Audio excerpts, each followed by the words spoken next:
ओम शांति। अशरीरी व विदेही स्थिति का अभ्यास बढ़ाओ। अशरीरी மற்றும் विदेही நிலையின் பயிற்சியை அதிகரியுங்கள்। जैसे विदेही बाप दादा को देह का आधार लेना पड़ता है, बच्चों को विदेही बनाने के लिए குழந்தைகளை விதேகியாக ஆக்குவதற்காக விதேகியாகிய பாப் தாதா தேகத்தை ஆதாரமாக எடுக்க வேண்டியிருக்கிறது।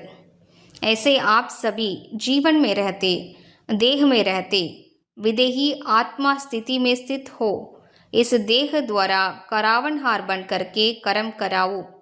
அவ்வாறே நீங்கள் அனைவருமே வாழ்க்கையில் இருந்தபடி, உடலில் இருந்தபடி விதேகி ஆத்ம நிலையில் நிலைத்திருந்து தேகத்தின் மூலமாக செய்விக்கக்கூடியவராகி கர்மங்களை செய்வீங்கள்।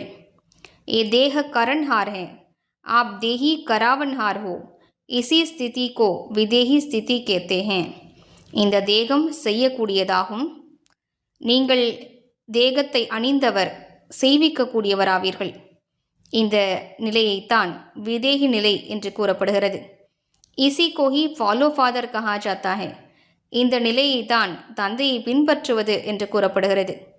बाप को फॉलो करने की स्थिति है सदा अशरीरी भव, விதேகி பவ, நிராகாரி பவ।